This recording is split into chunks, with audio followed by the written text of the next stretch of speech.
কাটিংটা করেছি।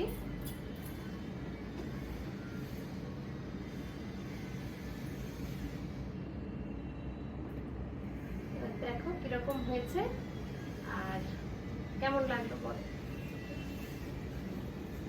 আমার ভীষণ ভালো লেগেছে, আমি নিজেকেই চিনতে পারছি না। আমি এসছি গড়িয়া থেকে, অনেক দেখে টেকে মানে আশা নিয়ে এসছি, সেই আশাটা পুরোপুরি fulfil. Thank you, thank you. Thank you.